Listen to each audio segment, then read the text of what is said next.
Hello and welcome to the Gooners podcast. I'm glad two of us mysteriously and dressed up. Yes, Yeah. seriously. What is with Owen? Are you? Well, I was actually going to ask if you were performing a service, and then I realized that maybe you are. Oh, Hello, Lee. Better late than never. You know, Why I were you forgot. so late? I forgot Oh, Lee it was my was fault. joining us today, and I should have told him to get dressed up too. Yeah, Oh, man. but at least two of us look good. You used to look like shit. I got Yeah. my Gooners versus Cancer shirt on. I got my light shining off of my head as well. Man, today not a fun day for me. I'm a little on tilt here.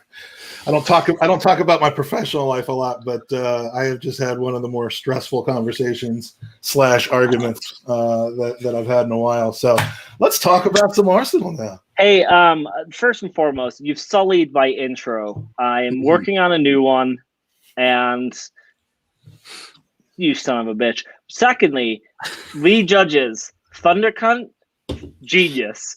That was genius. I'm going to use that from now on, calling people that name. great name, innit? Great name. Yeah. It's That actually really- that really well. Can we add some That really made me context to that? smile. To that comment? Just in a WhatsApp group, someone was being a dick, and Lee called him a thunder cunt, and I was like, "That's genius." And it ended it. It ended everything here. So, Andy, is it true that you've been the reason we haven't had you on? I mean, we've talked about a lot of fake reasons for that, but I think the real reason is, as we all know, is that you have become Batman, and the world has needed you lately. So I was gonna send this to Owen because I text him. I was in the shower thinking it'd be really funny if we got dressed up, and then Mike's gonna look like an absolute twat. And then so I text Owen. He texted me a picture of himself dressed up. He said, "Don't let me down," right? Because we weren't gonna turn on cameras.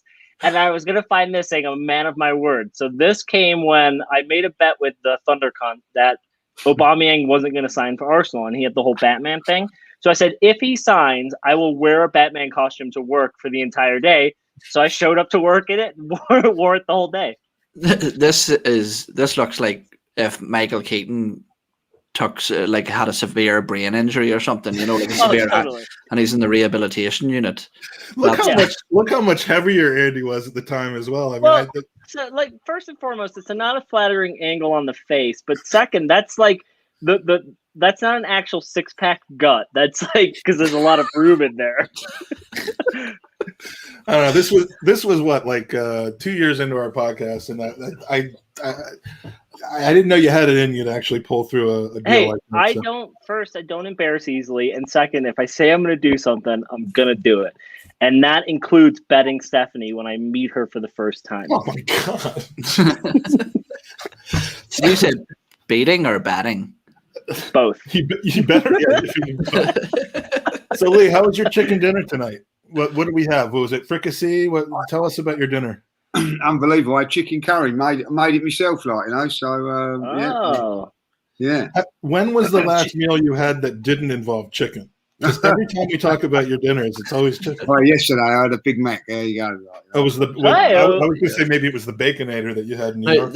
This is a really divisive subject, Lee, all right? Because I know what the Americans are going to say. Andy, I know you're a fake American, but we'll put you into that category anyway. Do you have chips with your chicken curry and rice, Lee?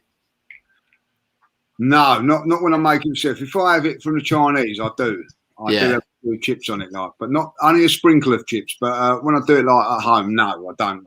So, but when I go to the Chinese, I do, and I have a chicken curry. We got the best Chinese around here that does just the takeaways. And you have chips with Chinese food? It's the best curry. It's best takeaway Chinese. And if I have a chicken curry, which is really really nice, I will have a sprinkle of chips with it. Do you want to hear the most Irish thing you'll ever hear? And this is the best recommendation I can give you. And people in the chat, don't judge me. Chicken curry and mashed potatoes. Don't ask me. I was stuck. I know it's the most Irish thing you'll ever hear in your life. Give it a go. Give it a go. I'd rather not. So I will say that there's two I'd rather Indian. wear Batman. We got to figure out how to make that happen. There's two Indian restaurants here that do chips with their curry if you want them. Yeah, decent people. That's what you call it. Yeah. Hey, question for you guys. Off topic and not at all related to Arsenal. Are you all going to the wedding next summer? Yes, I think so. It is the big wedding, the TGT wedding. Yes. Are you going, judges? Not got an invite. Neither have I, but I'm still going. You haven't gotten the save the date yet. We're all in the same. We're all in the group. No, I haven't. So I'll be very disappointed if I haven't. Oh man! I'll beat him up when I see him. Do you know what I mean? You can be my +1 if you're not invited. Oh, right, yeah. Well, it might have to be. So, you're going to put out though, right?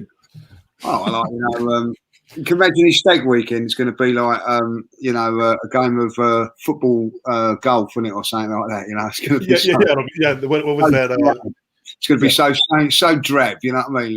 So something that can never be used against him in his career, and you're right. D'Souza, this is a cardigan. It'll be a quiz for the teachers. It's a dull affair, right? See a stag without at least 3 arrests and 2 breakups. It's not worth going on, Listen, you guys have got to fly over for it like that, mate. So exactly. Maybe that's why we got advance notice for it. Yeah. Well, and that's also why we're having you on the pod, because we got to make enough money to pay for our tickets, and who gets us more clicks than we judges. Well, so. There you go. You know what I mean? As they say, we test every little else. So there you go. So what happened yesterday? Owen, you ready to take this away? Because we do eventually have to get to Arsenal.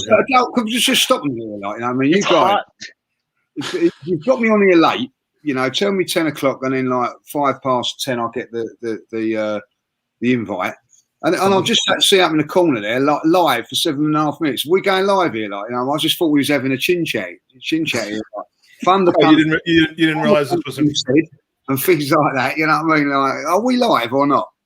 Yeah, we're live. 3 of us are. Oh, right. So there you go. We wouldn't be dressed like this if we weren't.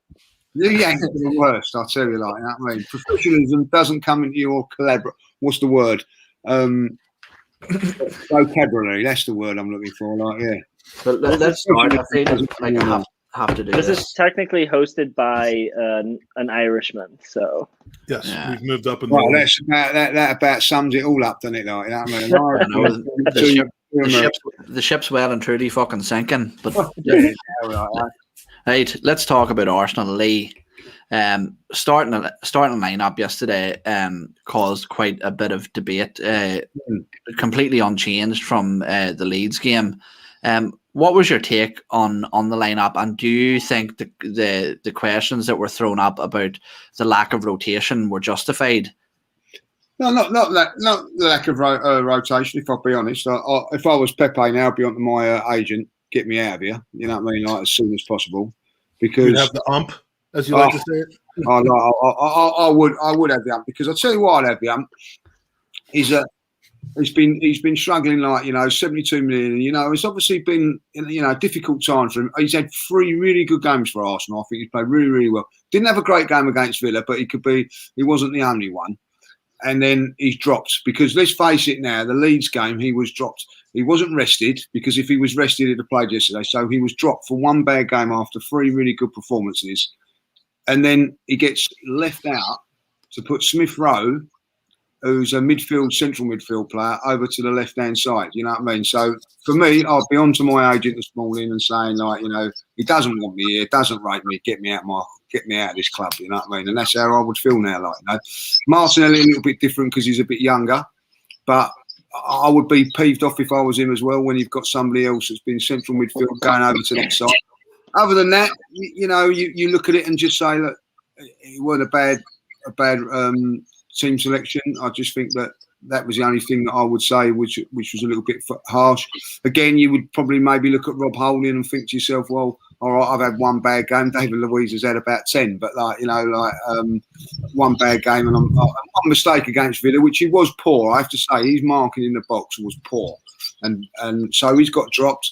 But there seems to be other players, and this is what my little beef about Mikel Arteta is. There's certain players in that team that have had a lot more than poor games. Now, Granit Xhaka, for instance, has been very, very good. But if I was Pepe now, I'd be looking at it and going, he had an absolute stinker yesterday, one of the poorest games that I've seen. But he'll be, will he be dropped? Don't think so. So there's one rule for one rule for another under this manager at the moment. And if I was Pepe, I'd be very, very upset about that. Yeah, it's. He's got. I have a question. Oh God. Here's your question from Andy in Colorado. Well, it's not really a question, but it's more of just like I agree with Lee 100%, except for the David Luiz. I see. And it's not 100%. I see him playing David Luiz over Rob Holding because there's no chance Luiz plays this weekend. So if you're going to rest someone, rest Holding going into this weekend because David Luiz versus any of those players, that's 3 penalties minimum. And Holding has just been outstanding. So that's the only thing I see. And then I agree on the Pepe part. It's bizarre to me that he's not getting more playing time. It's I understand where the argument comes from on the Pepe front, but what I don't understand is that Smith Rowe might need a rest, but he's been so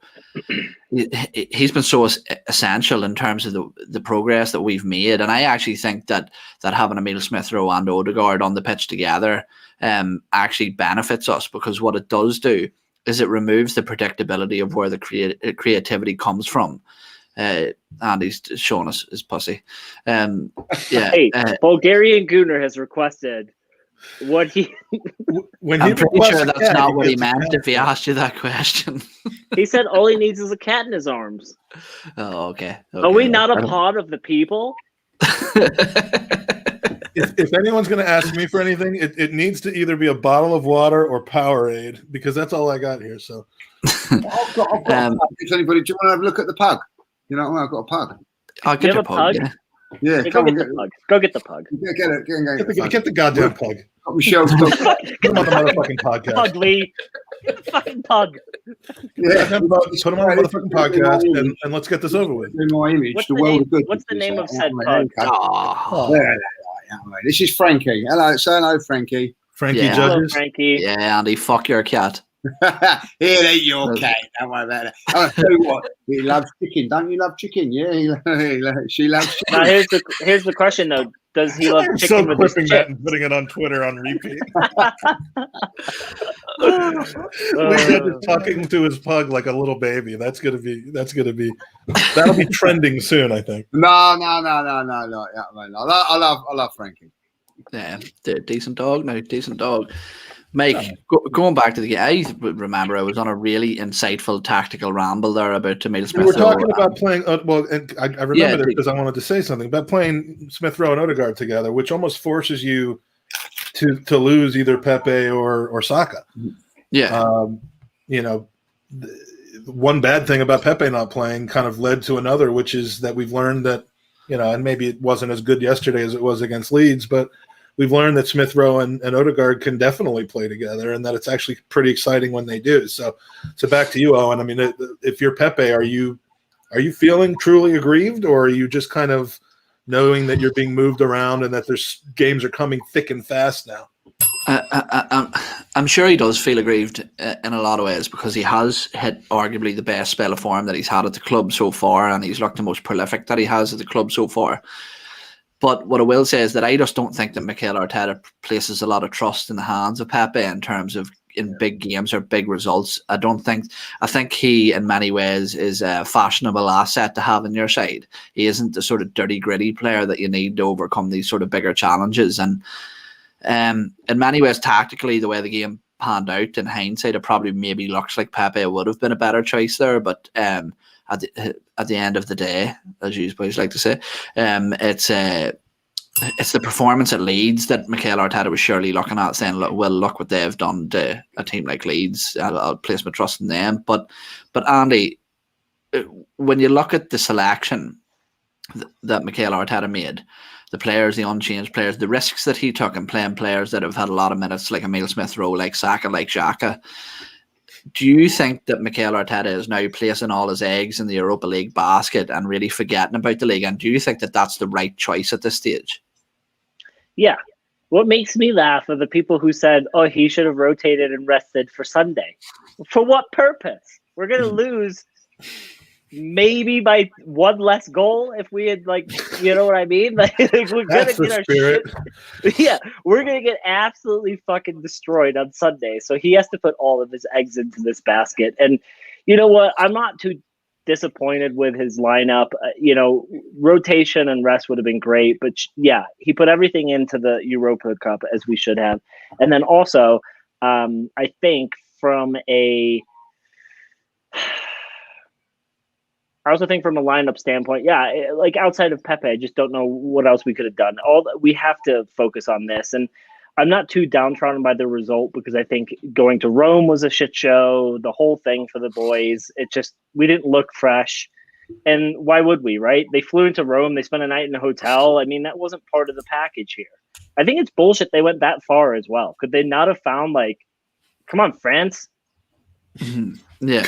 Yeah, so that's halfway, isn't it? Here's something that I stuck into the chat yesterday. Actually, I stuck it into about 5 different chats, as you two will know.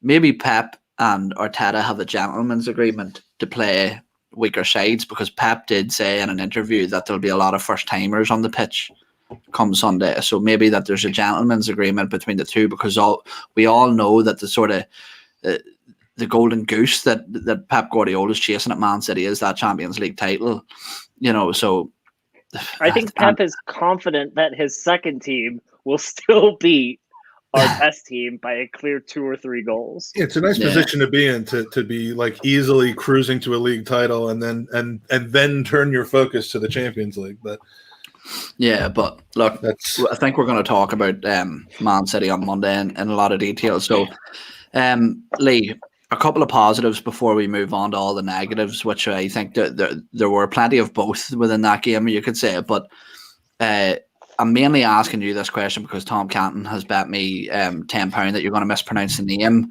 So I'm out to have a good wager. I've got faith in you here. So Martin Ødegaard, what have you made of him, and these comparisons between Mesut Ozil, Cesc Fabregas? How impressed have you been with just how quick that he has become sort of a fundamental part in that midfield? I've been impressed with Martin, particularly his work rate as well. So I think that he's to be honest, I don't think you can really. I can see the comparisons with Mesut Ozil. I can see that, left-footed, like glides in and out of games and all that. But his work rate is tremendous. I have to say that. I think that goes.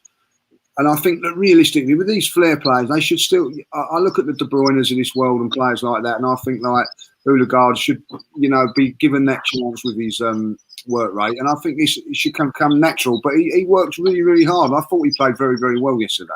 I think he's. And considering he's only been there 3 weeks, I think he's settled in really, really well. It just tells you a little bit about him and everything. He hasn't played that many games for Real Madrid, and all of a sudden he's come into the Arsenal side, different league. Obviously we know it's a lot quicker than that, and I think he's settled in really, really well. And without blowing your mind, if I'll be honest, but I think he's done really well. It will be interesting to see what's going to happen there, because we have to ask yourself a question. I'm going to go back to the Pepe thing here. They're putting faith in Martin when he's a lone player. And not in a £72 million player we've invested in, and that. So maybe I'm maybe looking into the bigger picture. Maybe there is something that we could actually get this player. I think he's something that we need. There was a couple of things in that game yesterday when it was tight. You could see that we weren't going to break them down or look like break. And he done a couple of little passes there that opened them up. And I think that the more we get these players, these attacking players into positions, and they're prepared to work, then I don't see why we have to play defensive players, because these guys can, when we lose the ball, they can get back and work. He puts a tackle in. So I don't think we're going to need to protect him. Do you know, say like when Mesut was playing, we had to have a couple of players here. I don't think we're going to have it with this kid. I think he's physically strong. He's quite powerful. So I think that we can, that's why I think Mikel says, right, I can play both of them there, because if you look at Smith Rowe, the one thing that you would say about him is his work rate is tremendous. He's up and down and that. So all of a sudden we've got players in there, and then you look in there, you've got Ceballos as well. You've got sorry, I've got 3 players there that have very, very good, but they can work and chase back as well. So you bring Partey into that. I think you've got a lot of movement, a lot of creativity, but also you've got work rate. You know, and I'm not going to leave Granit Xhaka out there because I think that he's done really well in the last few weeks. You know, forgetting about this. So I think that we can get these players into the positions that we need. And particularly when I look at it now going forward, if we was to sign Odegaard for next season, we can then, when we're playing at home against the teams with banks of 4 and 5, we can play these players. So like if the bias does say, or someone like him, we can play Smith Rowe, Odegaard in there as well. All of a sudden, we can break these teams down, you know, with movement, with little bits of pass and everything there. I know he missed an open goal yesterday, Aubameyang, but the pass from Danny Ceballos was absolutely world class. Then the ball from Bellerin. That's how to break teams down. And we've got that in little pockets all over the pitch now. So I do think there was a lot of pluses to come from the game yesterday. We created a lot of chances yesterday without being at our best. I do believe Benfica were a poor side, but we've played poor sides this season and not been able to break them down. So I think that, you know, I'm liking what I'm seeing with them 2 guys in there. So long mate. I think Odegaard he offers. Pepe is such a one-dimensional player that Odegaard could switch with 2 or 3 other players on the pitch positions, right? Yeah. Where him and Smith Rowe can switch. And so you're causing defense just a headache at that point. And you can't do that with Pepe. He's one-dimensional. You get what you get. And, so I hope to God that Odegaard ends up playing with us and consistently and plays well, and that maybe we can try and buy him, because I don't think he's a Real Madrid or Barcelona type player, but he could definitely find a home. And the one frustration I had with him yesterday was there was 2 moments he got into the box where he looked to pass where I wanted him to shoot, and I was just thinking, he has that Ozil characteristic where he's looking for the assist, where I was just thinking, put it on the keeper and make the keeper work. That can also be kind of like a new boy syndrome as well. Like True. You want to try to find your teammates, and you're not necessarily feeling like you have the gravitas on the team yet to just shoot first. But I back him to move through that pretty quickly. He's I said yesterday that, and don't get me wrong, it's only 2 games that we've seen him, but from his profile, the way he plays, and as Lee said, his work rate and his physicality, he's everything that we wanted Mesut Ozil to be. You know, I think the text said, because I'm reading it, he will go on to be the greatest Arsenal player of all time. You heard it here first. No. But the one thing I will say is that if you watch football for a long time, and all of us do, you can look at somebody very quickly and see how good of a player they are. And the difference between Odegaard and, say, for example, a Joe Willock, say, is that first touch and close control and quality. He has the ability to make a manic, frantic situation on the pitch where it's chaos, to take the ball and calm it down, to play out under control. And those types of players are priceless. And for me, something I was really, really impressed with him is that when the ball was in the air, he's not the biggest dude in the world. But he was willing to put himself about, you know, to get up and try and win headers and nudge people off the ball. And everything that I've seen from him so far, I'm just absolutely extremely impressed with. But Mike, the relationship between him and Danny Ceballos, I thought, was very evident in both appearances that he's made for the club. Now, moving away from Odegaard into Danny Ceballos, I know Lee touched on him a bit, but I thought he was absolutely fantastic yesterday. There was some criticism over him maybe taking 1 too many touches. I didn't see that whatsoever. I thought he was absolutely brilliant, both offensively and defensively. His battery sort of emptied towards the end of the game, but I think that's sort of to be seen when he hasn't had as many minutes as he sort of usually would throughout a season. But what did you make of his performance overall? And we're hearing this thing touted that Real Madrid would accept an offer of him between 21 to 23 million. Would you opt to take that offer? That's tempting. I mean, compared to 35 or 40 or whatever it was, originally. But, the thing about Ceballos is that we're only likely to see him when Thomas Partey's hurt. So we're going to see him basically on a regular basis. But he seems completely energized since the work rate kids and his buddy Martin have come onto this team. I mean, you can see that Danny Ceballos really kind of, he picks up his game when he's intrigued and when he's excited, and maybe the opposite happens when he's not. And I think that could be said about a lot of our players. But I enjoyed his performance yesterday. I didn't see him really do much wrong, and again, like the creativity from Danny Ceballos meshes well with what's in front of him. Earlier this season, he's looking at Willian in front of him. He's looking at a moping Aubameyang. He's looking at just absolute dross, utter tosh, and all that stuff in front of him. And I think he instead of overcoming that with his play, he kind of fell into the same category. So to see him next to Xhaka, like I'd love to see him next to Partey.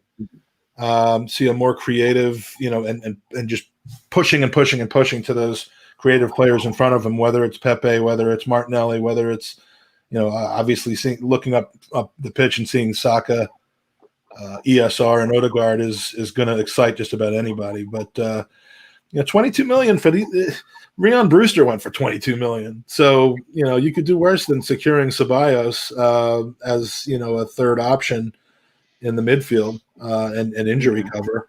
I'd be more worried about securing Odegaard, and maybe we make him a deal for both of them. Why don't we give them Pepe? We'll take Odegaard and Ceballos. Yeah. Yeah, I bite your arm off of that. But no, I think when you look, Real Madrid's had enough Pepes already. They've reached their Pepe limit. When you look at Danny Ceballos, for me, he's a very good footballer with a lot of potential. He's a very different footballer. He doesn't really fall into any particular category, an out-and-out number 8 or defensive midfielder. Or he's not a full-on attacking midfielder. He's a bit of a wild card, and for me, he would be sort of spare cash buy, if you know what I mean.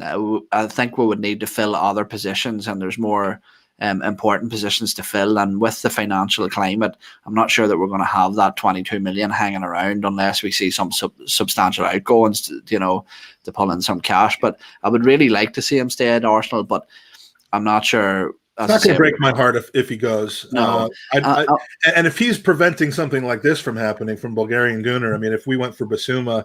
Yeah, exactly. And because Basuma would come on the team to be on the pitch in every important game. Yeah. Whereas Ceballos is really injury cover for Partey at this point, the way that Xhaka is being used. Basuma could almost push Xhaka out of the equation, and that's what I would hope for. Oh, he definitely could. Definitely. I would imagine he would do it very rapidly as well. Which is why we won't sign him, because Xhaka must be protected. But even just before I move on to the next question, it's something I was listening to the Artcast Extra earlier, and it was Andrew made a really, really good point, and it was something that I picked up on during the game yesterday, and it was with Ceballos and Odegaard, the way they were playing in triangles and quick one-touch passing and stuff. And there's often a saying that players just need to get to know their new teammates and stuff, and he made the point of their new teammates just need to get to know Martin Odegaard, because they've been playing with such a lack of creativity. There was times yesterday that I thought Odegaard was trying to pull the trigger on some cute little passes and to break the lines, and the runs just weren't there for him, and you could almost see him getting frustrated. There was one in particular that was just, I mean, it was a beautiful ball had there been some communication between the players. Yeah. I forget who it was to. I don't know if it was Saka or who it was that didn't make the run, but very good from them too. We've got one more positive before we jump into the negatives. I'm not sure whether to give it to Andy or Lee. Lee, I want to hear you say something nice before we go into all the nasty stuff. So I'll come to you, Andy. I'll get you to kick off the shitstorm after this. Got it.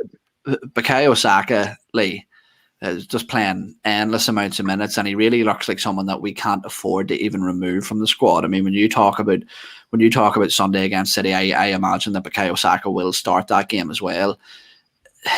when you look at all the sort of talismanic figures, if you would, around Arsenal, you know, Lacazette is quite a sort of European pedigree, Aubameyang, Pepe, all these big figures, but has Bukayo Saka now emerged as the main man at Arsenal? Because he's being targeted every game. You can see it visibly.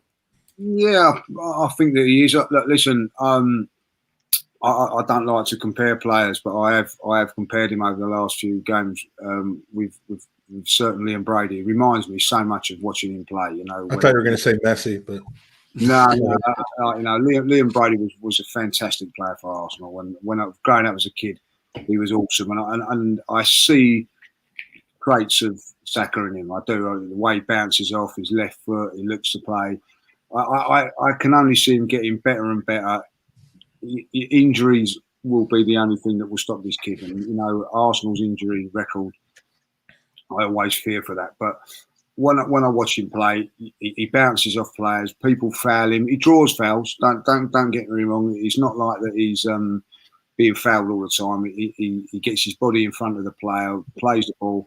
He knows exactly what he's doing. For a kid of 19 years of age to be able to do what he's doing, going past players, I think he's got it all. I think he's really got it all at this moment in time. He's 19 years of age. I would say he's the best teenager we've had at Arsenal since Fabregas, and that's a big statement, you know, for me.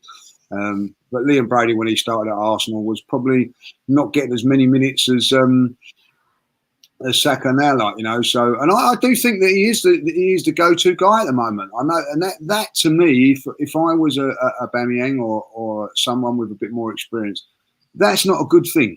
That's not a good thing. You know that you're relying on a kid to come in there. Let's be honest. You know, the reason that our season's turned is because of him and Smith Rowe. If I'll be honest, and Smith Rowe more of a positional thing, and you know, just getting back to the Ceballos thing, like, you know, Ceballos has not had that player since he's come to Arsenal, and all of a sudden, you know, he's played 2 games now with a sort of an attacking midfield, whether it be Odegaard or Smith Rowe, and look at the difference from him from midfield. So that position is vital, but I do think that, you know, Saka just is the I don't know, the icing on the cake at this moment in time for our play.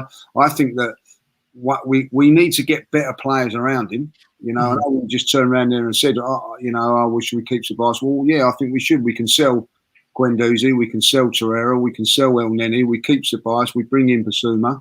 All of a sudden, you know, Xhaka, Basuma, you know, if we can get someone like Odegaard in there and Ceballos, that's a midfield that can challenge for top 4. You know, that's what we've got to be doing. You know, we need to be improving tenfold really in that midfield, and I think that but that, unless I missed one, that's just bringing in one player that we don't already have, right? Basuma. Mm-hmm. Yeah, I mean that so aren't we? I mean, and it's a big change, but like, doesn't that tell you that we're almost there already? Yeah, I think that. Listen, I think Arsenal have improved. You know, listen, I think if you want to look on a positive about Mikel Arteta, he sorted out the defence. We're a lot, you know, even yesterday, we never looked as vulnerable as we have done in the past. We're defending a lot better now. If he can get that attacking options right, then all of a sudden we're going to be like winning a lot more games than we're losing. At this moment in time, I still believe that we haven't got the players that he wants. But if we can get those players, and we're only 2 or 3 players away from now, I'm not saying winning the league, don't get me wrong, but I'm saying challenging for the top 4 and also challenging for the title. You know, if you take Manchester City out of this equation this season, there's not a lot of difference between the teams. So it does really now, if whoever recruits well and makes some right decisions, that could be there. And I think that, you know, I think that we've got potentially 2 players. Let's be honest, in Saka and Smith Rowe, that are 19 and 20, that are nowhere near at their peak yet. You know, they've got 2 or 3 years more improving to do. So when you look at it, you know, they're top players now. So what can they go on and be once they've got the physical strengths of a man? You know, they're still kids. So I think it does bode well for the future that we've got 2 years ago, guys. We was all going, we've got no assets in this football club. All of a sudden now, you know, we've got not only assets, we've got players I think, you've got to include Martinelli in that as well. He was 19, different countries, had a few injuries. But we've got 3 young players that, if they fulfil their potential of what they've got now, they're going to be 3 of the best players in the Premier League. And I was just thinking, when someone brought up the Ceballos money part, I was thinking, well, we have to spend money on wingers. And I thought, well, no, we don't actually. Because last season, as Lee just said, we were thinking of the depth. Now look at this. We've got 3 players that can rotate in. And I was just looking it up. Saka has played almost equal minutes to 3 or 4 other players statistically the same as him in the Premier League. And so outside of him being 19, 20, I don't know that he's being overplayed, right? And he's just one of those players where we are relying a lot on him to do things, but he's not being that overplayed comparative to other players in the league. So as long as he feels it, and I'm sure he has conversations with Mikel. How are you feeling? Any niggles?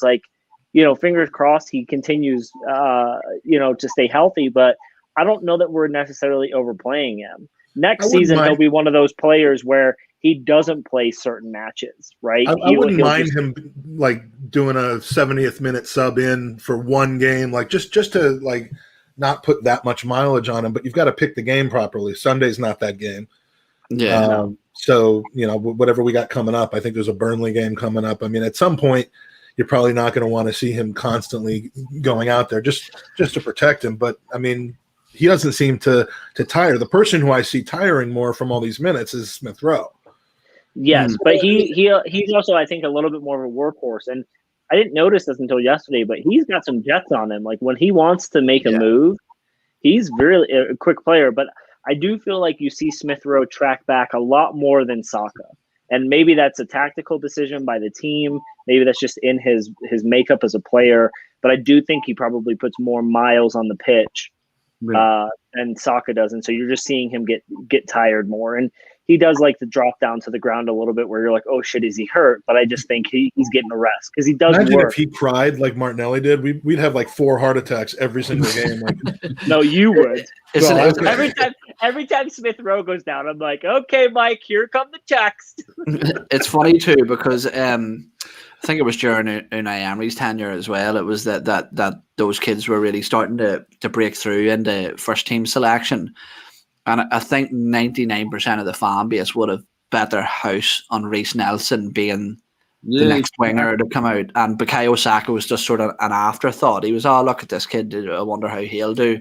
And it's so funny how these types of players sneak up on you. And now, as we're saying, he's the main man. But Lee, I think you hit the nail on the head when you talked about the types of players that we need to be buying now. Which is funny because his head looks like a nail. What's your look like then? Yeah, really. Mine looks like a hammer. But it's about buying quality now and not quantity. We're literally just after having to let a quarter of our roster go because the squad was so inflated. So now it's about selecting the right type of players and not just buying players for the sake of filling positions. So that's the way I need to go. But lads, jumping into the negatives, Andy, I know that you like to have a good rant, so I left this one for you. Aubameyang. We need to talk about Aubameyang. Scored a hat-trick against Leeds. Looked absolutely fantastic. But man, yesterday, if that was Alexander Lacazette that missed those chances, 3 in particular, he would be hung out to dry. What did you make of his performance, and what do you make of the comments as well that he's finished? I don't think he's finished. Listen, we don't know what's happening with his family situation, right? And just because you score a hat-trick versus Leeds doesn't mean that you've all of a sudden rebounded and you're the player you were 6 months ago.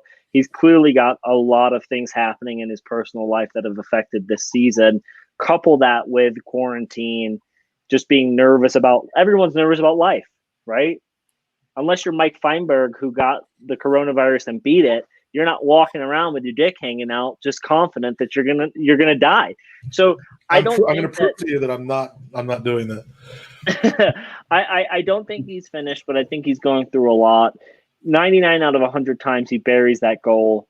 It was just unlucky. And, you know, you got to give the guy credit because he's going through an awful lot of shit right now. But you're right. He gets a little bit of leeway because he's Aubameyang and he's our captain. But, you know, if there weren't things happening in his personal life, I'd be all over him. But that takes a lot out of a person, right? And so, you know, credit to him that he's on the pitch again, but he's not finished. It's funny because I remember I stuck into our WhatsApp group yesterday during the match that when he missed those couple of sitters, it's like that I asked it. He missed the sitter against Olympiacos last year, and I tell you the reason I remember that is because when they were talking about Aubameyang might be leaving, you know, before he signed the contract and stuff. And he was saying, oh, he's looking Champions League football and this and that. And I always remember, and not in a dicky way, I know there's a lot of overreactionary people on this sort of platform, but I always remember thinking, well, it's sort of his fault that we don't have Champions League football. It's sort of his fault that we never progressed in the competition because he missed the best chances of the match, you know, and that's his job. But yeah, I mean that's always been annoying. It's like the chef of a restaurant like leaving for a restaurant that doesn't make such shit food. Like yeah, you're the reason that the food. You're one of the reasons. Yeah, like, yeah. I love that. If Arsenal go out against Benfica next week, which could happen by the way, because we've seen this before, as you say, the Olympia, it's down to him. It's on his shoulders. We should be now 4-1 up. You know, I mean, but that is maybe a bit harsh. But that's what you take on when you're the captain of a club. That's what you take on when you wear the shirt that he wears. But should that responsibility have been taken out of his hand? We seen the apparent sort of mummy cuddling of William Saliba, obviously with his tragic circumstances, from Mikel Arteta restraining him and holding him back from game time. Should Mikel Arteta have taken that decision out of his hands? No, because you're talking about a kid versus a man, right? Saliba, and there's a lot of different variables, but for me, Saliba's very young. He was new to the country. There's a lot of barriers. Aubameyang is a seasoned professional with a family, with kids. I mean, he's got a support group. Saliba maybe didn't. And so there's comparing the two is just, and we don't know the scenarios, right? But comparing the two for me is just off because you're comparing a man and a child. Saliba doesn't have like troops by his side. I mean, that's got to be tough for a kid, you know, in a new country to not have troops. Don't count out. Troops will jump on Saliba's dick as quickly as he jumps on Aubameyang. Let's not give troops. Let's give the guy credit, okay? He's an equal dick diver. Aubameyang's been poor this year. Getting away from it. He's been poor. He did a great game against Leeds, but ultimately it was this game that he had to step up, and he didn't again. You know what I mean? So, you know, as much as I love him, I think he's a great player and all that, he has continued. He's one of the reasons, if not the main reason, we are 14th in the league or 5th, wherever we are, is because he has not fired this season for whatever reason, if it is to do with his family life and whatever, he still has got to go out there and do a job. You know, I'm not being horrible. A fireman goes out there if he's got his parents or whatever are in trouble, they go out there. They don't think, oh well, I'm not going to save this person today because my mum's ill or whatever. They go and do their job. They go and do it. And I'm sorry, Aubameyang, you know, and I get it, everything, the testing times with Corona and everything like that. But you go out there and do your job to your best of your ability. And if you can't do it, you put your hands up and you tell the manager, I'm not ready to do it. I'm not in a position to do it. And you take yourself out of the team. Not once has he been taken out of the team, apart from when he went over to see his mum. So you know, for me, that's not true. I mean, he had a stretch where I think he was. I mean, it was called an injury, but I don't really know that it was. If it's called an injury, it's called an injury. Tell the truth. Why lie about it? That's the whole story. People would be more sympathetic and be understanding. The fact of the matter is, he's been up there, and you know, you might think I'm being a little bit harsh on him and all that, but you know, he has cost us on many occasions this season by not doing the business. And if we go out on next Thursday, which could happen against Benfica, because I've seen it happen with Arsenal many a times, the one person that's going to get all the stick won't be him. Mm-hmm. It will be the manager. I just pulled it up though, right? Manager next week if we go out against Benfica, and the fact of the matter is we should be home and dry in this side because we've got a striker that is misfired this season. He's misfired. If Harry Kane has misfired for Tottenham this season, where would they be? Mm-hmm. The fact of the matter is he's not, so that's why they're a little bit high. But the fact of the matter let me ask you something. How many more goals do you think Kane has than Aubameyang this year in the Premier League? What 5, 6. Yeah, it's 5. It's 8 versus 13. I mean that he's had about 15 assists. Probably so. That's right. But he's also. But hold on a second. Though. Hold on a second. He scored 5 goals in his last 2 games. You know what I mean? Where has he been for the last 12, 14, 15 games? You know what I mean? Always a good striker. I say this about a good striker. A good striker. I've always said that. Look at the thing. If he's getting 1 goal a game and he's got 10 goals in 10 games, I'd rather have that than a striker that's got 10 goals in 3 games. Because it's more important to get all the time. But on the flip side of that, I'm reading an article how last season, without Aubameyang and his goals, because he actually was the most valuable goal scorer in the league, we would have been bottom of the league. Because that is exactly right. Andy, that's my point. You're giving him the big contract. You're giving him everything that he has to deliver. This season, I'm not slagging him off here. This season, he's not delivered. And this is the reason why we're struggling. You can, True. But comparative to the Kane argument, right? And I might get shit for saying this, but I stand by it. For me, there is one player in Europe right now who easily walks into any team, and that's Son.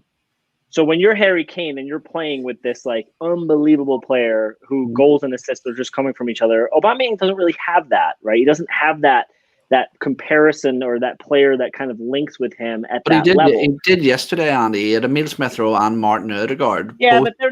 but they're not Son level, right? Like Son for me, I don't know why he's still at Tottenham because you have a South Korean player who is one of the best in the world, and like Barca and Real are looking for goal scorers, and the guy's just incredible.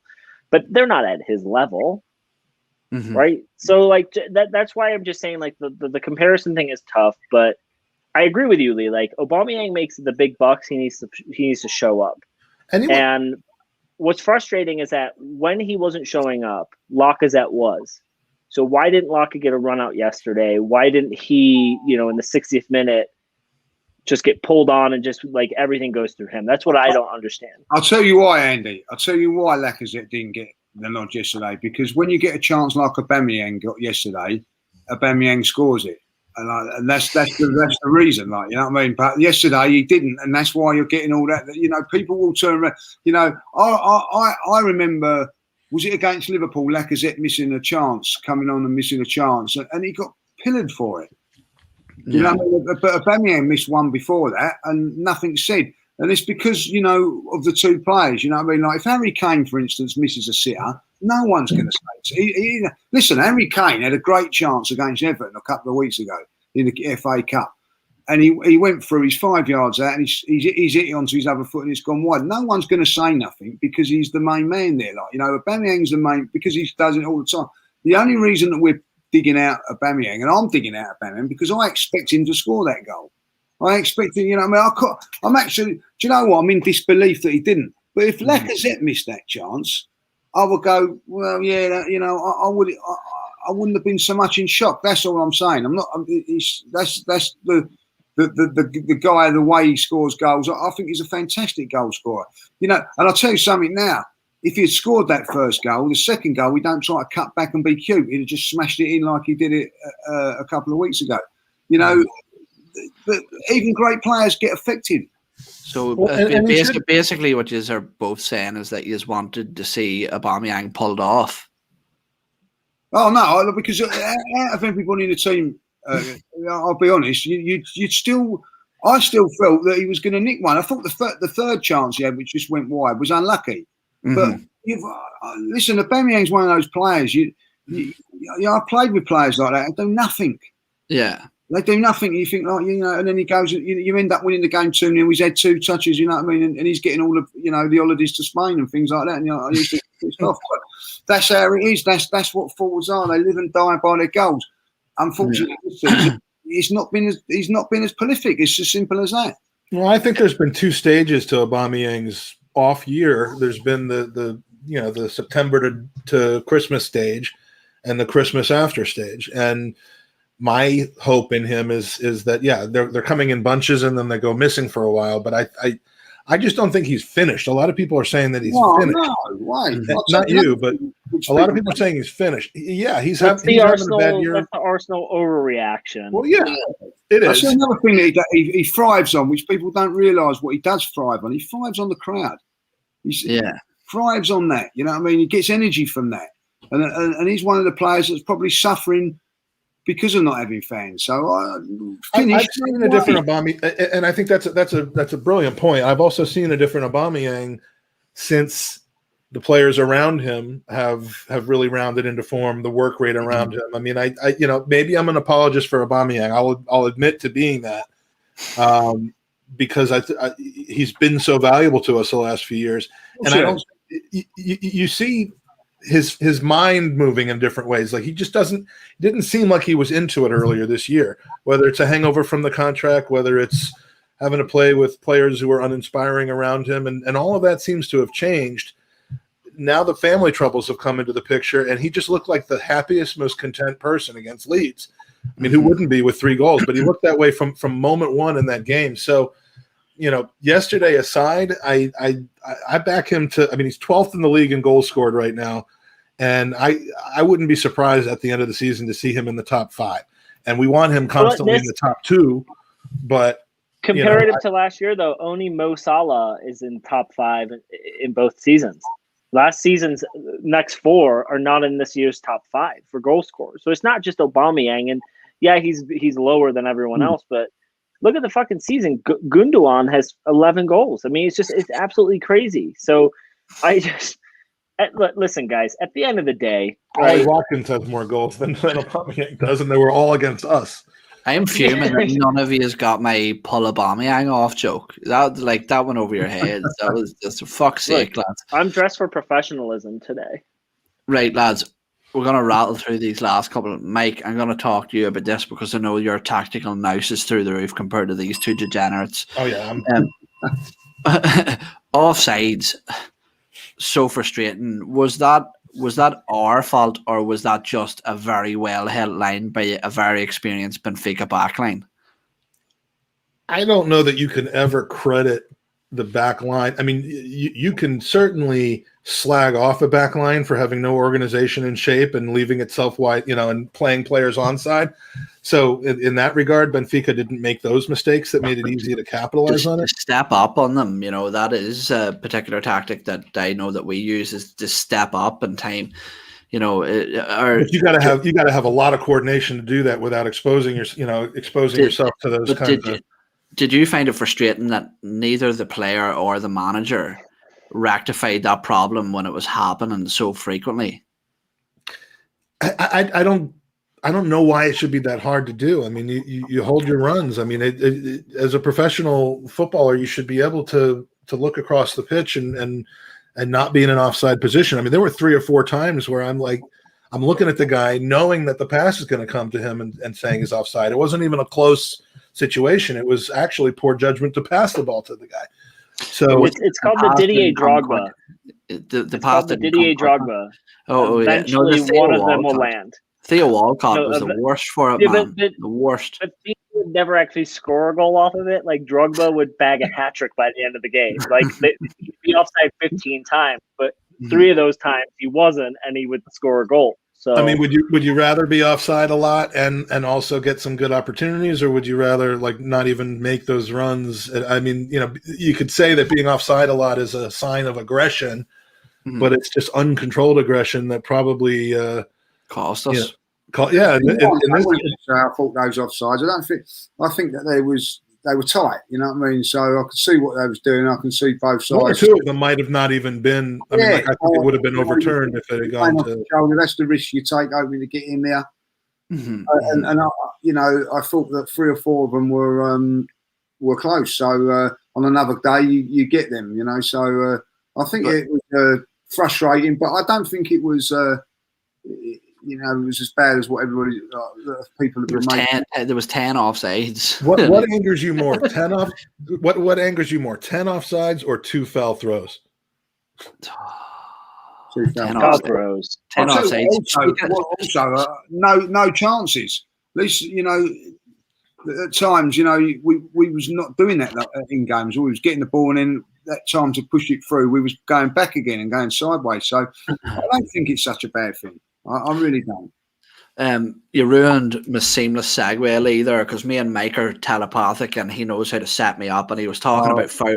He was talking about foul throws. He was talking about foul throws there, and I know this is a touchy subject for you, Lee. You know, I'm going to be dragging up old beef here with this guy. I hope it's settled. Throw your mates under the bus. Yeah. I hope it's settled now. But Hector Bellerin yesterday, Lee. Actually, not yesterday. Quite a few games of late. Just not fundamentally good enough. You know, I've never seen a player that that has such poor passing technique. I mean, there was times there yesterday that Martin Odegaard was moving into space and Hector Bellerin was landing on top of him. What did you make of Bellerin yesterday? And is that somewhere going into the summer that you see as a priority position that we need to address? Listen, I think he gets a lot of criticism, some of it deservedly so. I don't think that he had a bad game yesterday. I thought he done okay yesterday. You know, I think that, you know, if Aubameyang scores the goal, which he should do, he gets an assist. He was bombing down the right-hand side. I think 2 things go against him. And I really do think this. I think one of them is that he doesn't look like a footballer. If I'll be honest, people look at that and think, you know, he's no Vinnie Jones. No, he's something, you know, but and I think that he's outspoken in what he says at times, you know, and you know what he said about Sanchez that time and things like that. It don't really go well for him, but ultimately, he's not a bad fullback. It's just that if you want to go on and challenge and do better, you need an upgrade there. You do. And I'm sorry, and I think that what don't help him, and I don't blame him for this, is that the manager picks him week in, week out, whether he has a good game or a bad game, he's playing. And is that his fault? No, not at all. You know, the manager continues to play him. He's not going to turn around and say, "Oh no, I think you should give Cedric a game today." He's going to go out there and play, you know. And I thought yesterday there are a couple of things that really do annoy me about Bellerin. And the haters of Bellerin, like I thought he done well yesterday, but as soon as he don't play that ball to Odegaard, which he should have done, by the way, he should have, instead of powering on, he should have played it inside. People jump onto the bandwagon about everything that he does bad, every little thing that he does bad. If he does a cross that goes over the bar, oh look at that, it's just crap cross and all that. I watched Tierney yesterday do it. I see Tierney do it yesterday, and people in the studio went, "Oh, that was unlucky," and you know, and I look around and I think, "Unlucky, he just knocked it back." And then Bellerin does it. Oh, he's rubbish. There's only one thing. It's his technique when he strikes the ball. Yeah, I know this is so stupid, but he looks like he's got rickets when he passes, and it really winds me. His technique is it's almost like his fucking leg is a wet sock. You know, there's no. He doesn't look a footballer. That is how you have to look at it. Like, if you was, you know, modelling yourself as a footballer, you wouldn't want to model yourself on him, would you? You know what I mean? Like I look at someone like Granit Xhaka. You know, I model myself and Mike. Look at me. But if you look at Granit Xhaka, he looks a player. Not saying that he is, but you know, but Bellerin doesn't look a player, like, you know what I mean. And he does get. I've just seen that one. He does get a bit of stick, but when he plays well, I think people take this for what it's worth, right? Well. Take this for what it's worth. So I've just been comparing Bellerin with other right backs in the league, and I was like, I'm not even going to compare him to Robertson because I just thought it's going to be ridiculous. And Mike, maybe you can pull it up, but honestly, outside of his crosses, which are quadruple more, Robertson's had 201, Bell's has had 52. The statistics after that, like pass completion ratio, is almost within 1%. I mean, I'm sorry, but the Bellerin hate is just absolutely absurd because comparative to other right backs at City, Liverpool, he's not that bad of a player defensively or offensively. Yeah. And so I just, again, that's the eye test. That's Arsenal- that's where the eye test comes into play, though, because but Arsenal supporters always need someone to blame. You know what I mean? And there's two or three default players: Xhaka, Bellerin, and then Mustafi was the other one, right? And now Mustafi's been compared to Luiz. Willian. With Mustafi. Yeah, well, but those players. I don't think like, Willian divides the fan base at all. I mean, everyone just thinks he's shit. But if you look at Bellerin versus these other think players, he's shit nicely though. Don't think he's shit come on, we're not promoting that. But it's just I don't understand it. I just don't get it. So like to your question, Owen, no, I wouldn't replace him because it's money we don't need to spend. See, on the flip side, I think tradition of slagging players off. It's been there since I was there. It's Arsenal notorious for fans for not having favourites. So is the reason stuff that happens off the pitch, because we know Bellerin's had some comments, and the proper ard football supporters aren't going to like some guy getting into fashion. Who gives a shit? I don't give a shit, but I'm saying there's a segment of people. But that segment of people are fucking morons. Exactly. There's a very distinctive difference, and this is, I agree with Lee to a certain extent, because that was part of the fun. There isn't a player from since I started watching football right through the Invincibles era, even at that time, that I haven't looked at the TV and called them a useless bastard or a dopey cunt or a blah blah. There's a very distinctive difference between slagging a player in the heat of the moment or while your reaction is still quite raw to that. Agenda. Yeah. And there's a very distinctive difference in going on and making a death threat to a person. Well, that's a whole different discussion. Is about how you express that. But removing this, and I don't mean this here. I don't mean to sound like the masculinity is being taken away from the game or blah blah. But that's part of football culture. It is. It's the referee's a wanker thing. Do you know what? Is every referee got a meltdown on the football pitch and start gurning because he's getting called that? No, harden the fuck up. It's part of your job. That is. But criticism is a part of the job.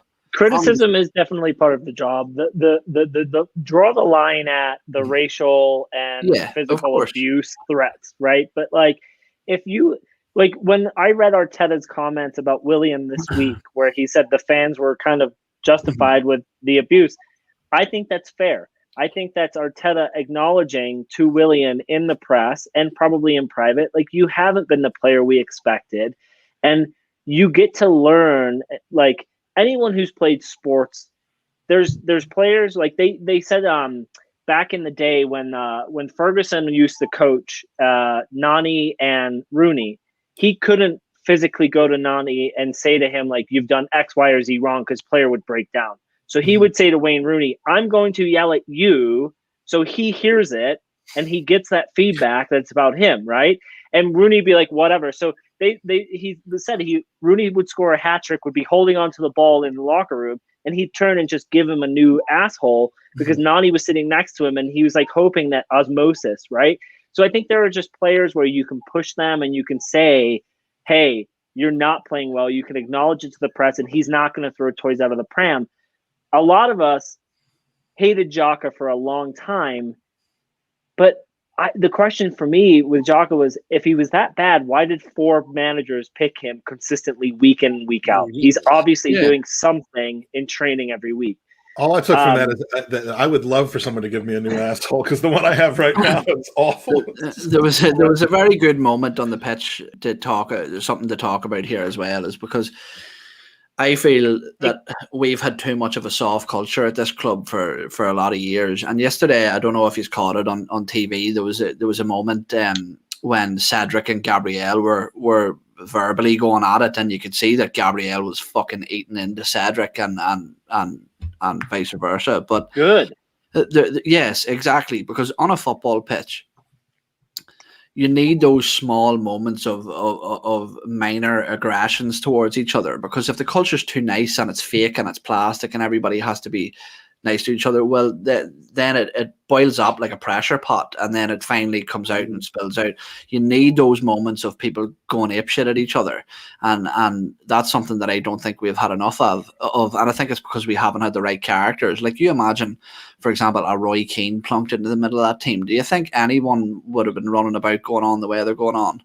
I don't think so. Well, I totally agree. You know, it's a great point. I remember being at Sheffield United last year. We was right behind the goal. We conceded a goal, poxy goal it was as well, and they just all went, "All right," yeah, and walked off. You know what I mean? They got their hands up, looking at that. When Arsenal were winning things, that would have been an inquest that would have gone on in the dressing room. It would have gone on in the coach.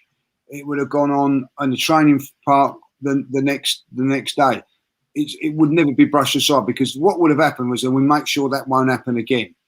But there's a certain thing about that, and I'm liking what I'm seeing now with a certain few players coming in, like, you know, that Cedric. You know, might not be the greatest player in the world, but he's got a little bit about him. He's got bite. Yeah, a little bit. Yeah, I like it. You know what I mean? He leave his foot in. We lost the leadership culture with Koscielny when he became our club captain. Yeah. That's when. No one would get blamed for anything on the pitch. And as we just said, like, there are certain players in the past that would rip your face off for shit. Aubameyang's not that captain. That's why I never had a problem with Xhaka wearing the captain's armband, because he is the one player that will tell you on the pitch when you're doing something wrong, and that's what we need. So if Gabriel's going to step, that's like water telling you not to be wet. You know what I mean? but you know what I mean? But you need that person in your ear, right? And if Gabriel's going to be that player, fucking excellent. You don't want it to get to. You don't want it to get to fisticuffs, but you want it to get to the point where after the match they walk off, they get into the locker room, and Cedric says, "This is what I saw. This is why I did what I did," and they talk it out, and you improve as a player. But we need 10 bastards in this team. Yeah, and this is a great story. Arsenal won 4. They was winning 4-0 in a game, and Arsenal conceded to make it 4-1. And Tony Adams and Martin Keown were having a row in the dressing room after the game because they conceded a goal in a 4-1 win. I love it. That tells you everything you want to know about. Never see that in this team. You would because there's like, outside of your bonuses, right? If you're playing defense or you're a keeper and you're in the 70th minute and you're winning 2-3-0, your goal doesn't turn to we need more goals. Then you're thinking, I want a clean sheet. Like, that's the next thing. And I remember when I played, I would be screaming at my defenders, close everything down, because this is the next win for us. That's the next level. Like, you've got the 3 points. Now you want the clean sheet. You want to walk away. So that's what we need. We need players who rip each other and say, like, that wasn't good enough. Yeah. Oh, we won the match. It doesn't matter. It's not good enough. We don't want those players then to go onto Instagram and start abusing each other, though, because that would be beyond the pale. Can't happen. I feel like we should just ban our players from having any social media. There's a lot of different things that I would love the game to introduce. Another thing as well is I think that young players nowadays. Owen would like to see female referees taken out of the game. For fuck's sake. You're such a dick. No, I always thought about this. Like, I'm looking at our players now, like Bukayo Saka and Emile Smith-Rowe coming through. And I look at the big contracts, these big massive contracts that are handed to these players now. And I think that it's really changed the culture of the game. And I just wonder if there's a scheme that the Premier League could put in place where up to the age of maybe like 23 or something that they can be offered these big contracts, but the certain majority of their wages are held over until they hit a certain age or something, just because I think it changes them too much. It makes them feel like they've achieved too much too soon, and the hunger's lost in the game. Like, you're talking about Tony Adams there, Lee, and I think it was Tony Adams that said that he never even reviewed a contract that was put on the table from Arsenal. He just thought it was such a privilege to play for the club that he signed whatever was put in front of him, and that's lost from the game now, I think. But it's a different game now, and you separate the men from the boys and the players from the brands when you give them that money. I mean, you see some people get the money and continue the same level of professionalism. Marcus Rashford, for example, and then you see other people who can't handle it, and it's just kind of like natural selection, I guess. They've all got agents in the youth team now. You know what I mean? Like they're all. You know, it's not going to change. You know, the agents come in there at a very, very young age, giving them sponsorship deals, giving them this, giving them that, buying their parents' houses and all things like that. It's there. It's never going to change now. Like, you know, if anything, you know, the club needs to give them ambassadors of how to handle the spotlight, and it's more or less like a big brother, right? Where you could have it seems like Righty might be that to some of those players who are coming through, where there's more advice just on the shoulder of, hey, you know, this is what I would have done, what you should be doing. Like, that's what clubs need to do, is they need to introduce that partnership. So I don't know, guys. Lee said it earlier. It's the most positive I've ever heard Lee judges on a pod, but there's a lot of good things happening at Arsenal right now, and we're next season, if we add a few more pieces, I'm excited because we've got some young players coming through that are showing us now week after week there's consistency that they're going to be ballers, and we're going to have some really, really fun matches to watch, except for Sunday when we absolutely get pillaged by City. I don't know. Arsenal 5-0. Arsenal tends to pull things out when they're not expected to, and then they tend to shit the bed when they're expected to win. But you know, I like having the conversations about whether Pepe should feel aggrieved about losing his starting spot in a couple games, because who he's lost it to, I like seeing on the pitch. Like he didn't lose it to Willian, thank God.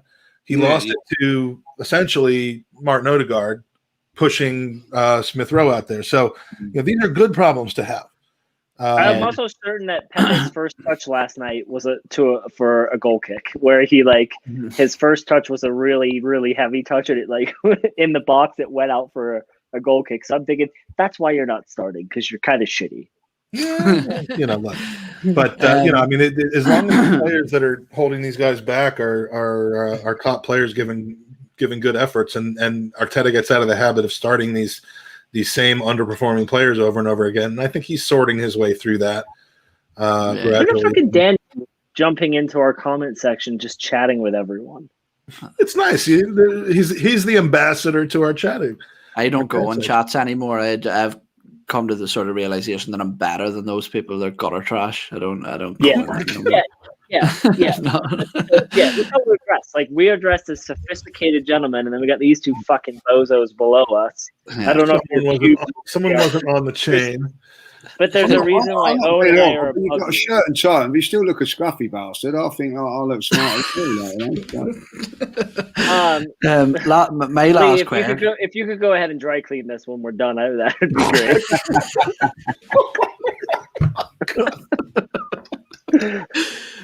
I've got one more question before we wrap up. Lee, after that performance against Benfica from both parties, did that game give you confidence for the reverse fixture, or did it make you sort of a bit more nervous going into that fixture?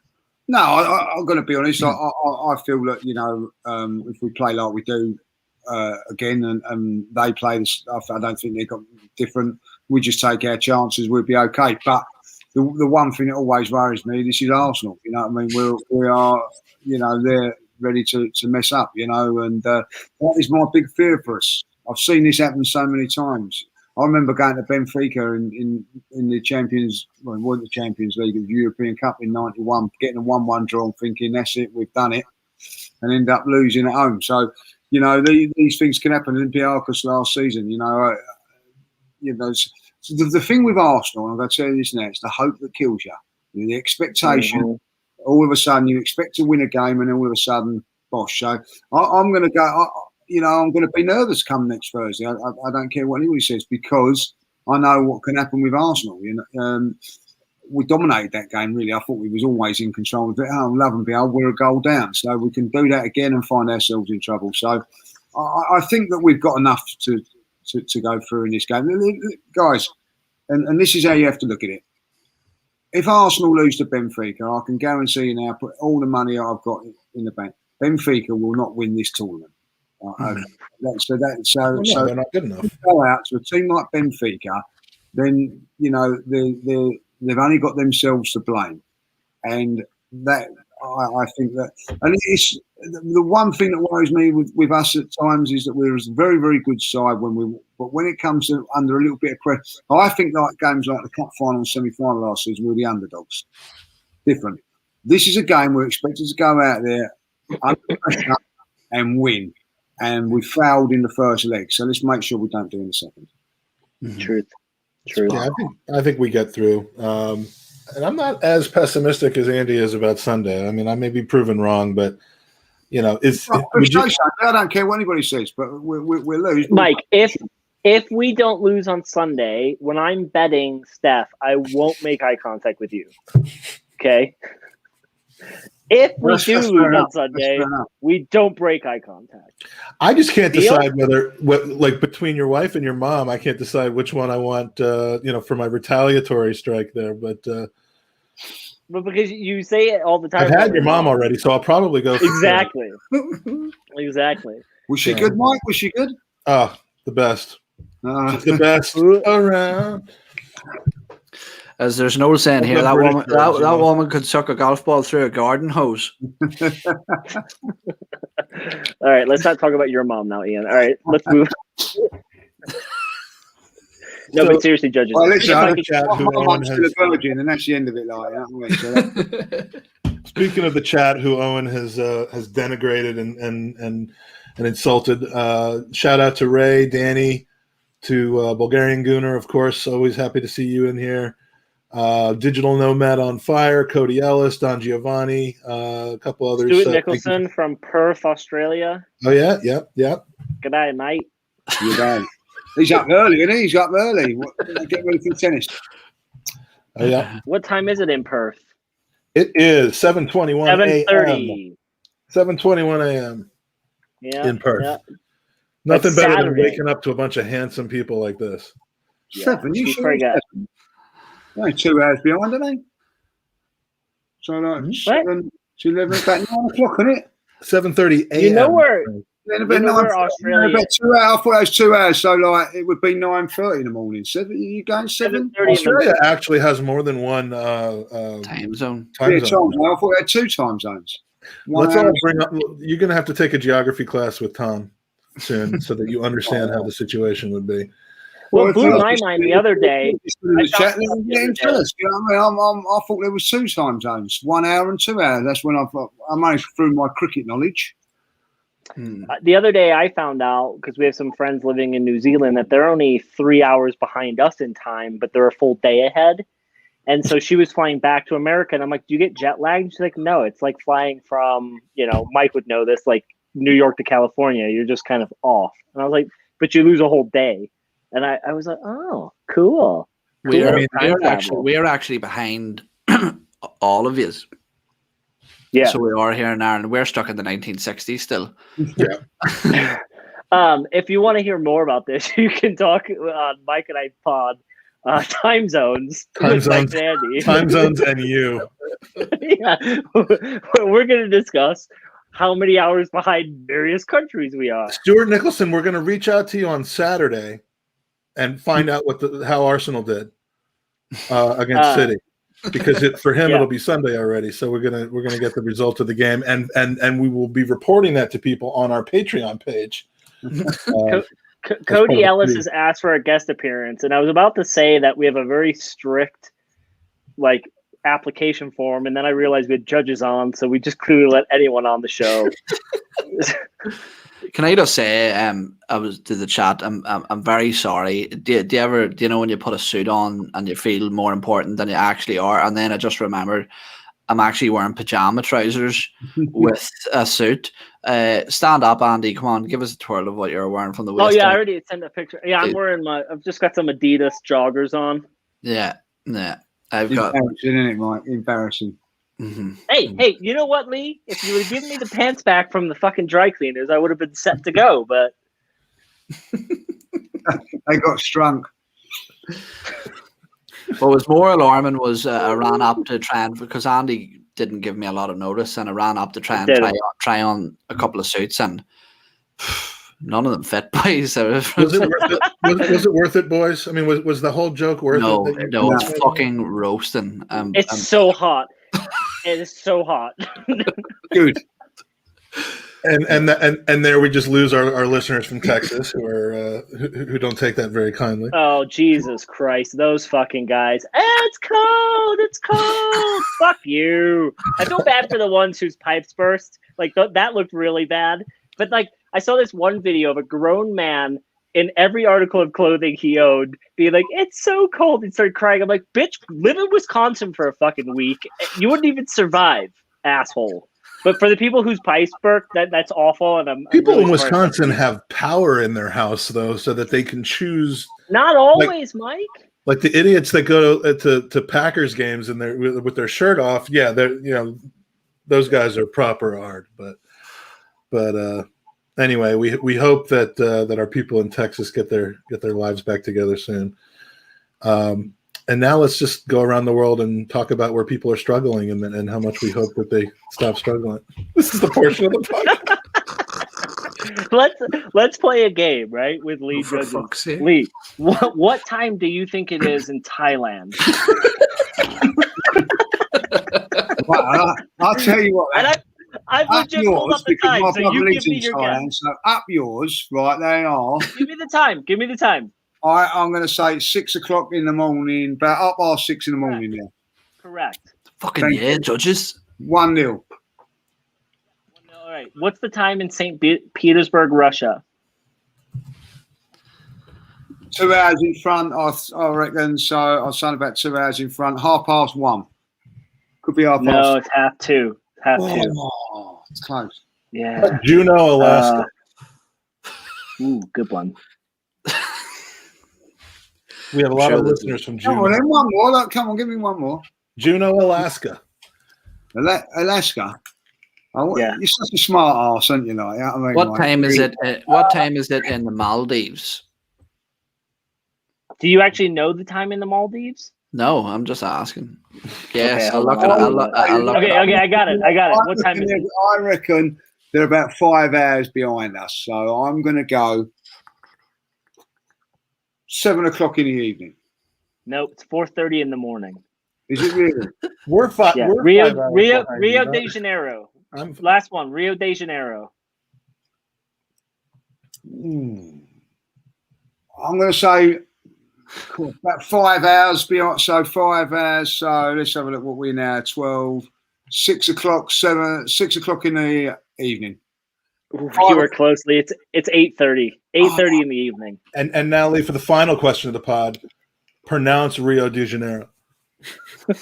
Rio de Janeiro. You horrible. All right, have we scraped the bottom of the barrel? Is there anyone still left? I didn't go too bad with the time, Joe. I didn't think that was too bad. No, you didn't. So that was good. The barrel's been scraped on more. Oh, Ray Anderson. What time is it in Jamaica? Jamaica. I think they're behind us, Jamaica, because I think they're going to the cricket. 9 o'clock. 8 o'clock. Almost 30. How could it be 8 o'clock? It's 11:27 where you are. Like, how could it be 8 o'clock? I was about to say they're on Mike's time, aren't they? They're at 6:30 p.m. Yeah, they're in Eastern Standard Time, so it's another thing. So where's it out? What time's it out there for you guys then? When you think Jamaica, you think about me. I mean, those two things are. I've seen your Willie. Once. No, I don't think of Jamaica when I'm thinking of you. It's 4:30 in I don't want to know what you think of when you're thinking of me. Actually, 4:30 out there for you, like 4:30. Yeah, I got 4:30. I got 2 more hours of sun. Yeah, we're taking time out of our workday to talk to you. We're not eating chicken and. 4:30 in Washington, no. No, it's 6:30. No, it's 6:30 where Mikey is. Yeah. Mike and I are 2 hours behind each other. Oh, cool. How can we be 2 hours behind each other? I'm behind you. Only one of us can be. Yeah, you are behind me. Hey, what time is it in Bulgaria? What time does the sun set, Mike? I like Bulgarian Gooner. He's all right. Did you see my there? I've had people actually say, I never knew you actually played with Diego Maradona. Yeah, oh god, that picture was unbelievable. It's more just the disturbing feeling you get when you see Lee Judges with hair. Yeah, I've got those old pictures of you, and it's bizarre. It's just like I just want to know who Who runs you Lee might have a Judge's little dig. You Instagram might have a account? little dig at me about saying saying names properly and time differences. But when people genuinely ask you, I never knew that you played with Diego Maradona. There are some worse people out there than me. That's all I'm saying. So who runs your Instagram account that they're posting those? I've got someone funny that does it for me, like,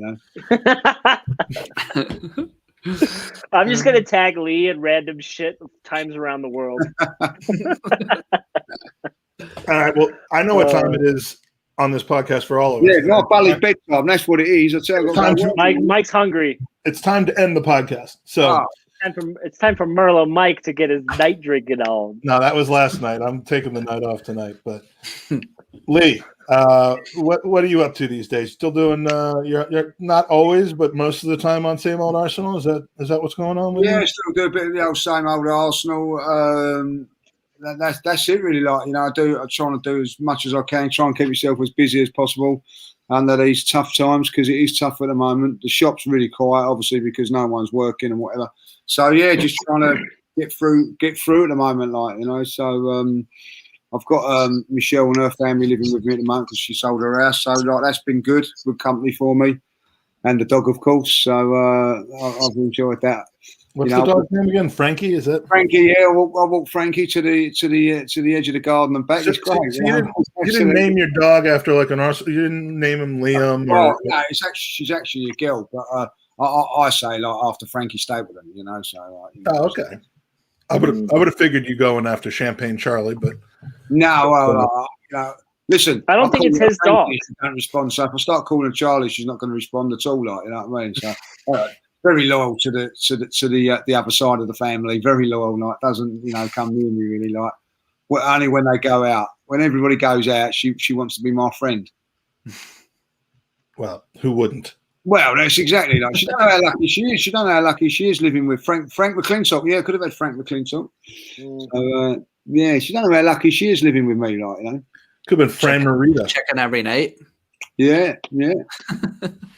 So you're guesting on Tom's podcast a lot these days, right? I'm trying to get an involved. I've got to do it, and I like that. So no, Lee, you have to sign yourself up for Tom's pod. Do I Eckers like? You know what I mean? What a cheek that is. You know what I mean? Like, I know. Hey, who does he think he is? You know what I mean? Like, it's unbelievable. This. I sign myself up. Will I Eckers like? You have to sign up. You gotta give him your bank account number for the transfer to him. Yeah.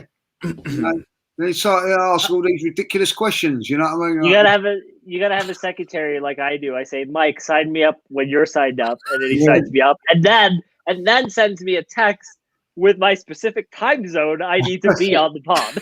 Yeah, I do cater to time zones.